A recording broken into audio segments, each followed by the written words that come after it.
CDS और विदेश मंत्रालय की तरफ से अलग अलग बयान आए तो कांग्रेस सांसद राहुल गांधी ने ट्वीट कर भारत सरकार पर हमला किया। राहुल गांधी ने अपने ट्वीट में लिखा कि भारत सरकार हमारे देश की सुरक्षा से खिलवाड़ कर रही है क्योंकि सरकार के पास कोई प्लान नहीं है और मिस्टर 56 इंच डरे हुए हैं। मुझे उन जवानों की चिंता है जो बॉर्डर पर अपनी जान को जोखिम में डालकर हमारी रक्षा कर रहे हैं, लेकिन भारत सरकार झूठ बोल रही है। ये राहुल गांधी ने अपने ट्वीट में कहा। हमारे साथ इस वक्त रक्षा विशेषज्ञ मेजर जनरल एसपी सिन्हा जुड़ रहे हैं, उनका रुख करते हैं। जनरल सिन्हा, सीडीएस बिपिन रावत कह रहे हैं कि अगर आपको ऐसा लग रहा है कि नया निर्माण हो रहा है एलएसी के आसपास, तो ऐसा नहीं है क्योंकि शायद आपको उसके पहले से वहां मौजूद होने की जानकारी नहीं है। अब कांग्रेस पार्टी कह रही है कि आपकी एक्सटर्नल अफेयर्स मिनिस्ट्री कह रही है कि जिस टेरिटरी पर यह निर्माण हो रहा है वो हथियाया गया है, वो चीन ने अपने कब्जे में कर लिया और हमें ये स्वीकार नहीं है, जबकि बिपिन रावत एक तरीके से कांग्रेस के हिसाब से इसको जस्टिफाई कर रहे हैं। तो आपको क्या लगता है किस हद तक मतभेद है? ये जो दो स्टैंड्स लिए गए, एक विदेश मंत्रालय की तरफ से और एक जो हमने सीडीएस को कहते हुए सुना। मैं दोनों का वक्तव्य मैंने सुना है और मुझे लगता है कि दोनों के वक्तव्य में कोई विवाद नहीं है, कोई विरोधाभास नहीं है। और मैं एक एक क्यों कह रहा हूं, मैं इसकी व्याख्या करूंगा। सीडीएस ने कहा कि ये जो पुराने थ्रस्ट हट्स होते थे एलएसी के लाइन में, उसको रीडेवलप कर रहा है चाइना। और कहना चाहता हूं कि ये क्षेत्र, जिस क्षेत्र में चाइना विलेजेस बना रहा है, उसका डुअल पर्पस इस्तेमाल करने के ध्येय से सिविलियन और मिलिट्री बेस के रूप में ये 1959 से चीन के कब्जे में है। तो ये कोई नया कब्जा में नहीं चीन ने लिया है। चीन और हिंदुस्तान का बॉर्डर परिभाषित नहीं है। चीन मैकमोहन लाइन को नहीं मानता है। इस बात को समझने की जरूरत है। अब विदेश मंत्रालय ने क्या, उन्होंने कहा जो जमीन चीन ने गैर कानूनी तरीके से हथिया लिया है उसमें वो डेवलप कर रहा है। तो ये तो जो 1959 की जो क्षेत्र चीन ने ले रखा है वो तो गैर कानूनी है, उसमें तो कानून का कोई मोहर नहीं लगा हुआ है। तो मुझे नहीं लगता ये कांग्रेस क्यों उछल रही है कि विरोधाभास है, विरोधाभास है। मतलब कांग्रेस के नेतृत्व को क ख अगर नहीं आता, इतिहास का, भौगोलिक क्षेत्र का क ख ज्ञान नहीं है और उछलना शुरू कर देते हैं। अरे पहले दिमाग लगाओ, इतिहास पढ़ो, भौगोलिक क्षेत्र का ज्ञान लो। मैं राहुल गांधी से पूछना चाहता हूं, बड़ा चीन के बारे में आप उछलते रहते हो, पहले ये बताओ ना 2008 में चाइना के साथ नेहरू परिवार ने क्या पैक्ट साइन किया, एमओयू क्या किया? क्या आप ये कह रहे हैं कि सिर्फ राजनीतिकरण हो रहा है इस पूरे मुद्दे का? हमारे साथ जी, हमारे साथ मेजर जनरल एके सिवाच भी जुड़ गए हैं। जनरल सिवाच, जनरल सिन्हा ये समझाने की कोशिश कर रहे हैं कि कोई मतभेद भी नहीं है और कोई विवाद भी नहीं है, बात सिर्फ परसेप्शन की है। एलएसी को लेकर के परसेप्शन जब कांग्रेस पार्टी सत्ता में थी तब भी वही था और अब भी वही है। कोई कॉमन ग्राउंड नहीं है हमारे और चाइना के बीच में। उनका अपना परसेप्शन है एलएसी को लेकर, हमारा अपना परसेप्शन है। बिपिन रावत ने कहीं भी ये नहीं कहा कि चाइना ने इलीगली ऑक्यूपाई नहीं किया या चाइना ने जबरदस्ती नहीं हथियाया है। वो सिर्फ इतना कह रहे हैं कि जो आपको नया निर्माण लग रहा है वो नया निर्माण नहीं है, वो रीडेवलपमेंट हो रहा है, जो पहले से वहां पर कंस्ट्रक्शन मौजूद था उसका। हाँ बिल्कुल, देखो इसमें कोई शक नहीं कि इसको आपको ऐसे देखना पड़ेगा कि अब जिस प्रकार से अब ये डेवलप कर रहे हैं उस इलाके को, जो 1959 को उन्होंने क्लेम किया था, वहां पर हमारी असम राइफल की पोस्ट होती थी। 1959 में चाइनीज आए और उन्होंने इस असम राइफल की पोस्ट को पुश कर दिया और उसके बाद उनके कंट्रोल में। मगर ये भी सच है, ये साउथ ऑफ मैकमोहन लाइन है। इसका मतलब अगर भारत मानता है कि मैकमोहन लाइन जो बाउंड्री है भारत और चीन के बीच में, तो ये भारत के इलाके के अंदर है और इलीगली ऑक्यूपाई कर रखा है चीन ने 1959 से। मगर अब जो न्यू बाउंड्री लॉ लेके आया है चाइना, उसको इसके साथ जोड़ के देखें, उसमें ये बोला है कि हम टेरिटोरियल इंटीग्रिटी और सॉवरेनिटी देखेंगे, हम जो भी इलाका हमारा है। तो अब वो कहीं ना कहीं ये जो इलीगली ऑक्यूपाई कर रखे हैं उनको लीगलाइज करना चाहता है ये गांव बना के। तो इसमें भारत का बिल्कुल इसके ऊपर ऑब्जेक्शन उठानी चाहिए कि ये इलाका जहां आप गांव बना रहे हैं वो इलाका आपका नहीं है, वो तो आपने इलीगली ऑक्यूपाई किया है 1959 में। अगर हम इसको अलाउ कर देंगे ये कार्रवाई होने में, तो ये अपने आप को लीगलाइज कर लेगा। और ये एक नई स्ट्रेटेजी आई है जो न्यू बाउंड्री लॉ, तो ये थोड़ा हमें ध्यान देना पड़ेगा। मगर ये भी सच है कि ये जो भी कार्रवाई हुई है ये अभी नहीं हुई है, ये 1959 से इनके पास है। देखो, मैं लद्दाख में भी था और मैं इस इलाके में रह चुका हूं। मैं ये बात मानता हूं कि ये इलाका चीन के पास था 1959 से, मगर वहां पर पोस्टें थी।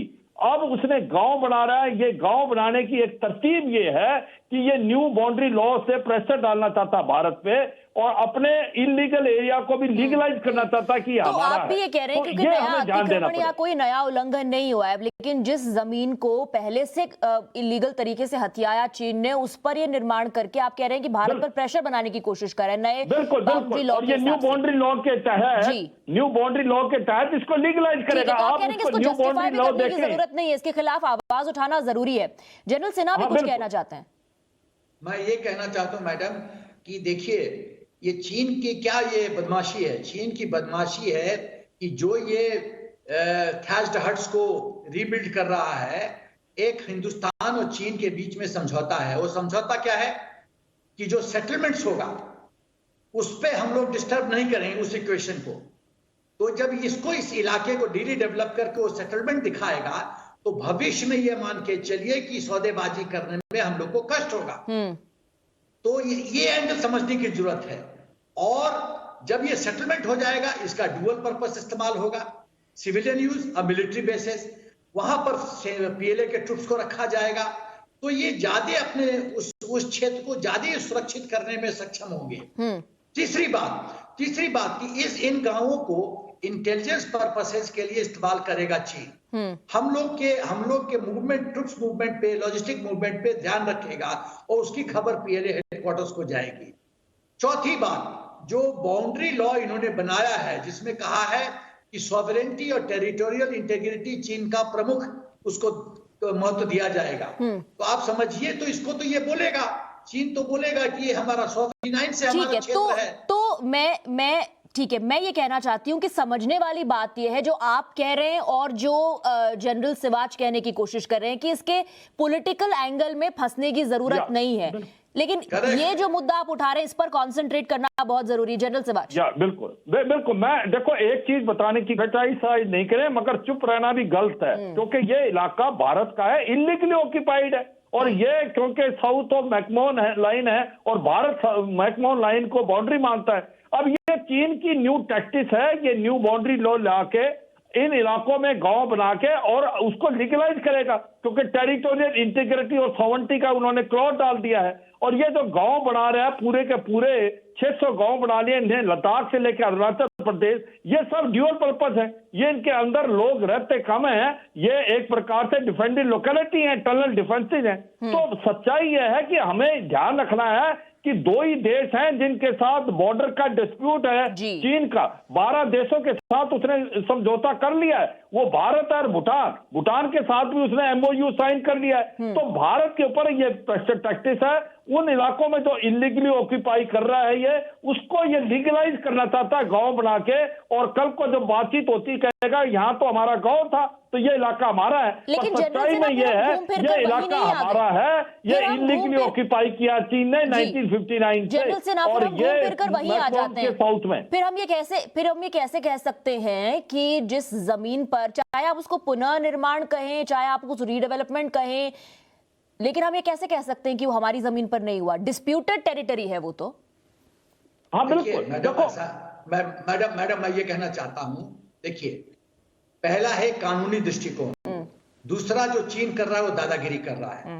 कानूनी दृष्टिकोण है कि 1959 में भी वो क्षेत्र हमारा था, मैकमोहन लाइन के साउथ साइड में है वो क्षेत्र। तीसरी बात जो है, कांग्रेस से मैं पूछना चाहता हूं कि 1959 से कांग्रेस ने क्या किया चीन के खिलाफ? वो क्या बांसुरी बजा रहे थे? अभी राहुल गांधी को याद आ रहा है उस क्षेत्र के बारे में। 1959 से कांग्रेस ने क्या किया? 1962 लड़ाई हारी, सेना को इक्विपमेंट एम्यूनिशन तक नहीं था, इसीलिए हम लड़ाई हारे। चौथी बात जो मैं कहना चाहता हूं कि इसको इसको हम लोग को डिप्लोमेटिक लेवल पे, यूनाइटेड नेशंस लेवल पे और मिलिटरीली इसको जवाब देने की जरूरत है। हम भी, चीन प्रोपेगेंडा करता है कि फलाना फलाना क्षेत्र ऐतिहासिक रूप से अरुणाचल प्रदेश हमारा है, तो मेरे पास तो डाटा है, मेरे पास नॉलेज है कि मगध एम्पायर चीन का कुछ क्षेत्र मगध एम्पायर के कब्जा में था, तो वो क्षेत्र में दे दो, ऐतिहासिक रूप से हमारा है, हमें क्षेत्र दो वो।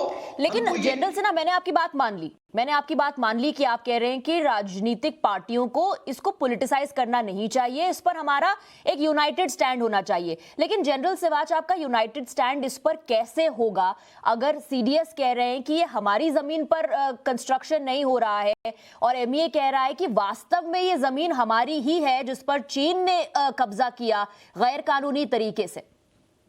देखो, इसमें तो कोई शक नहीं। देखो, मैं आपको ये बताऊं, लद्दाख से अरुणाचल प्रदेश तक काफी डिस्प्यूटेड एरिया हैं, मगर मुझे लगता है अरुणाचल में इतना खास डिस्प्यूट इसलिए नहीं है कि भारत और चीन में के बीच में हम मानते हैं बाउंड्री लाइन मैकमोहन लाइन है, और मैकमोहन लाइन फॉलो करती है एक बार वाटरशेड प्रिंसिपल को। और ये जहां पर अब पोस्ट थी 1959 तक भारत के पास था ये इलाका, और असम राइफल की पोस्ट थी, और चीनी जो थे उन्होंने आया, उनको पुश कर दिया, और उसके बाद ये चीन के पास है। ये सच्चाई है कि ये इलाका साउथ ऑफ मैकमोहन के लाइन में है, तो ये लीगली भारत का है, और भारत इसके ऊपर बार बार ये रेड करता रहा है कि आप इलीगली ऑक्यूपाई कर रहे हैं। अब तक इसने पोस्ट बना रखी थी, अब इसने गांव बना लिया है, तो जरूरी है भारत इसके ऊपर और शोर करे। उसकी वजह यह है कि ये न्यू बाउंड्री लॉ लेके आया है, उसके तहत इसको ये लीगलाइज करेगा। वो बोलेगा कल को कि यहाँ तो हमारा गांव था, तो ये इलाका हमारा ही है, जबकि ये इलाका इसका नहीं है, इसने इलीगली ऑक्यूपाइड किया 59 से, और ये इनकी पोस्ट अभी गांव बना रहे हैं कि सीडीएस भी यही बात कह रहे थे कि जो इलीगली ऑक्यूपाई की हुई जमीन है उसी पर ये कंस्ट्रक्शन हो रहा है। पॉलिटिकल नहीं आना चाहिए, ठीक है। आज जो स्थिति है, हमारा एक यूनाइटेड स्टैंड होना चाहिए। ठीक है, जो जनरल सिन्हा आप भी और जनरल सिवाच भी ये कह रहे हैं कि जो पहले ही गैर कानूनी तरीके से हथिया लिया गया था, उस क्षेत्र में या उस जमीन पर निर्माण हो रहा है या पुनः निर्माण हो रहा है, अभी जो वास्तव में अभी जो स्थिति है, मौजूदा जो स्थिति है, उसमें हमारी तरफ आकर के कोई अतिक्रमण या उल्लंघन नहीं हुआ है और हमारी तरफ आकर के कोई निर्माण नहीं हुआ है, लेकिन इसका मतलब ये भी नहीं है कि जिस जमीन पर निर्माण हो रहा है वो हमारी नहीं है। ठीक है। दूसरी बात जनरल सिन्हा, मैं ये समझना चाहती हूँ कि क्योंकि हम राजनीतिक पार्टियों की बात करें तो सिर्फ कांग्रेस ही नहीं है। असदुद्दीन ओवैसी साहब का कहना है कि गवर्नमेंट ऑफ इंडिया की कोई क्लियर पॉलिसी नहीं है, सिर्फ कंफ्यूजन लग रहा है चाइना की जहां तक बात होती है। एक आदमी को जिसको मिलिट्री के बारे में कोई ज्ञान नहीं है, इतिहास के बारे में ज्ञान नहीं है, वो इस तरह की बेतुकी बात तो करेगा। क्या क्लियर पॉलिसी नहीं है? क्लियर पॉलिसी का तो नतीजा है कि लद्दाख में चीन के इतिहास में पहली बार चीन की सेना वापस गई। ओवैसी बता दें इसके पहले कोई चीन ने ऐसा हरकत किया हो?